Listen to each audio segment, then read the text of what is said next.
do antropo humano, entende? Mas do pequeno, do átomo, que é a menor partícula, ao macro, que é todo o sistema nervoso do nosso corpo, ele vai ter do micro ao macro os seus elementos de coesão.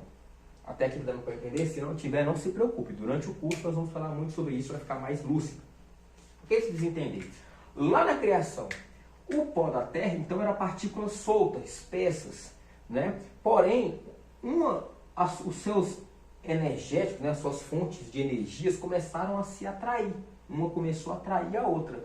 E foram formando aglomerados, até assumir a forma de um homem, né, do antro.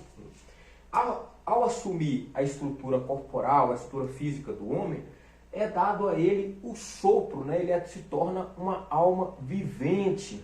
E aí nós vamos ter que voltar lá na Bíblia, em Hebreus 4:12, onde vai dizer o seguinte, que o homem ele é formado por 3 etapas. Por corpo, alma e espírito. Corpo, alma e espírito. Como que funciona isso? O corpo é tudo isso aqui que nós falamos, é o antropo. É o antropo.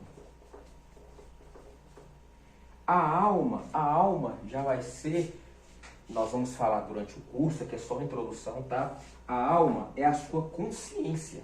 Tá aqui, ó, consciência. Consciência. Essa consciência, ela vai definir a sua linha de pensamento em 2 diretrizes. Razão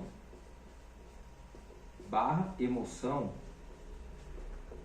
E o espírito, que é o sopro de Deus. A palavra espírito do hebraico é ruach. Ruach, vê se você consegue já praticar o seu hebraico aí. Ruach. Então, o ruach, ou espírito, ou o sopro de Deus, é o que vai tornar essa consciência unificada ao antropo. Só que ela tem mais do que uma função. Esse sopro de Deus, que é o ruach, ele vai garantir que esse mecanismo de atração e aversão ao mesmo tempo, mas a cola que mantém todas essas partículas coesas, é ela que garante. Aqui vem aquilo que nós entendemos como vida e como morte. Por quê? Enquanto houver vida, a ação do espírito atuando para que todas as partículas estejam unificadas.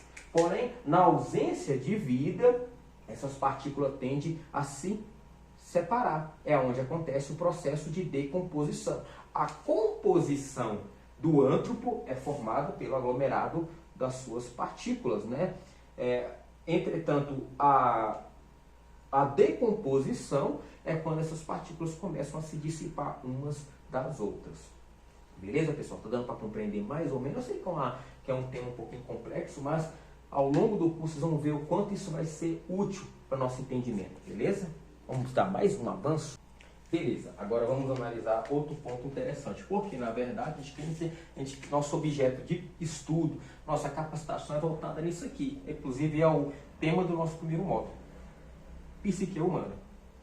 Então a psique humana, na verdade, é a análise sobre a consciência, né? Imagina o seguinte agora, a nossa alma, ela é o espectro ou o aspecto de similaridade com Deus, com o Altíssimo, ou seja, um ser espiritual. Lá em João 4:24 vai dizer que Deus ele é espírito. O que significa? Um ser imaterial, que não ocupa espaço nem o tempo, né? Não está preso ao nosso tempo e nem ao nosso espaço, né? Então ele não possui forma, logicamente. E a nossa alma, lembra que ela vem através da consciência, que é Deus que dá essa consciência para nós, né?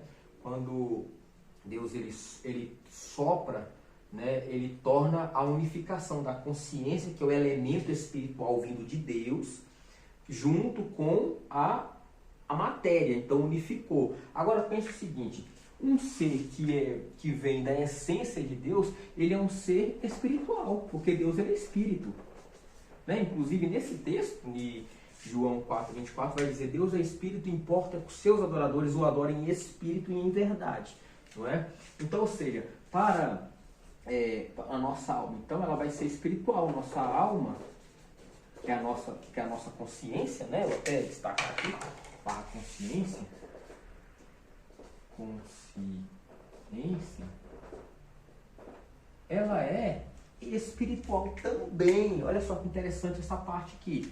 Então, imagine um ser que não estava preso anteriormente. Ela nunca se habituou a ser preso no espaço, no receptáculo, que é o nosso corpo, né? Que é um espaço fechado, e nem preso ao tempo, em processos onde existem enfermidades, onde existe o desgaste muscular, onde existe um prazo determinado de você viver. Ou seja, a alma ela entra dentro desse receptáculo que é o corpo, sabendo que ela tem um prazo de vencimento. O que acontece naturalmente? O que acontece naturalmente com esse corpo?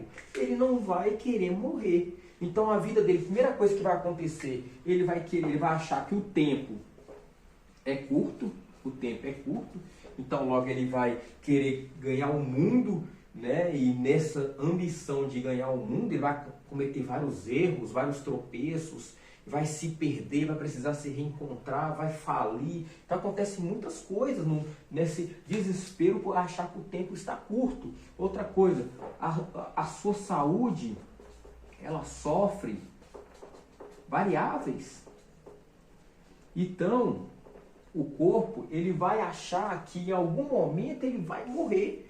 Então ele adoeceu e vai pensar, poxa, meu corpo vai morrer. Então eu tenho que lutar contra isso, eu tenho que resistir a isso. E é onde o corpo inicia um processo de autocura, né? Ele começa a desencadear ali um meio de combater bactérias, de combater vírus, para sobreviver, né? Então o corpo ele atua num estado alerta, né? Muito intenso para garantir a sua sobrevivência, né? A sua sobrevivência. Entendeu? O seu corpo ele vai lutar arduamente para garantir a sua sobrevivência, entendeu? Então esses picos que você tem de ansiedade, de querer conquistar, de querer chegar lá, e quando você não acontece, você se frustra, decepciona, isso é fruto da sua parte, né, da sua parte da consciência que está ligada, presa a um corpo físico. Então ele quer viver a liberdade que é proposta pelo fato dele ser espírito, né, a sua consciência ser espiritual, e preso num ambiente, né, num receptáculo material. Beleza?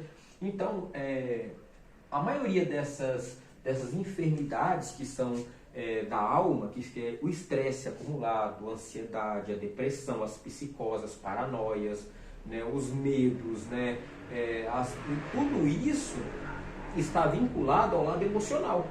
Lembra que eu falei com você que a nossa mente, né, a nossa alma, né, que é a nossa, vou colocar a nossa mente, ela é dividida na razão / emoção. Então ela é conduzida, ela é governada por esses dois âmbitos, inteligência ou razão / emoção, sentimentos. Não é? Inclusive os sentimentos não é algo palpável, não é algo sentido, né? É algo que você sabe que transcende os seus sentidos humanos e físicos, né? Você não sabe explicar, você não sabe o que é o amor, você sente o amor, você vive o amor, não é verdade? Então as emoções não podem ser explicadas, e muito menos a inteligência. Você não sabe porque sabe, você simplesmente sabe. Você teve acesso, você memorizou e você apenas aprendeu, e agora você sabe. Ou muitas das vezes você nem precisou aprender, mas sabe. Então você não consegue explicar. São frutos que procedem da mente, né? Inclusive eu não gosto de usar muito esse termo mente, porque a mente ela conjectura o fato de que a mente ela aplica peça na gente. Então de fato a mente ela mente. Nós vamos aprender isso ao longo do curso, que a mente ela aplica várias peças na gente, ela mente, ela sabota a gente o tempo todo. E a gente precisa estar ligado nisso aqui por causa desse efeito dominó desencadeado pela transição da alma se adequando ao corpo. E qual que é a parte da espiritualidade atuando nisso?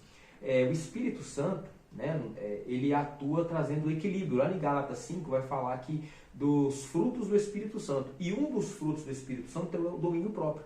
O domínio próprio é o equilíbrio que você precisa para lidar bem com as suas emoções e a sua razão. Por isso que quando a pessoa se converte, muda a vida de uma hora para outra. Nossa, fulano mudou de vida. Fulano bebia, não bebe mais. Fulano fumava, não fuma mais. É para bagunça, não vai mais. Por que fulano mudou tanto? Ah, virou crente. Não. Na verdade, o Espírito Santo está todo devolvendo o equilíbrio à pessoa. Então a pessoa para de agir por impulso, por emoção e começa a agir de uma forma mais racional, mais pautada em metas, em objetivos. Por quê? Porque ele viu que aquilo não faz bem, não é agradável a ele. O Espírito Santo está todo trazendo essa lucidez e essa consciência. Bom, pessoal, essa é só a introdução. Espero que vocês tenham gostado do vídeo. Né? Se a gente fosse falar aqui, ia falar por horas, porque o tema é bastante extenso. E o meu compromisso com vocês é trazer tudo isso aqui para vocês mais esmiuçado, mais esmigalhado, para que vocês consigam compreender e dominar. Porque não basta ser apenas um terapeuta, você precisa dominar o assunto. Né? Uma hora você precisa dar uma palestra, uma hora você precisa atender um paciente que você não consegue diagnosticar o problema, ninguém encontra, e você precisa ter esse domínio sobre a mente humana, sobre as ações geradas pela mente humana. Então, o meu compromisso é levar esse conhecimento para vocês com todas as suas capacitações. Né? E você, como aluno,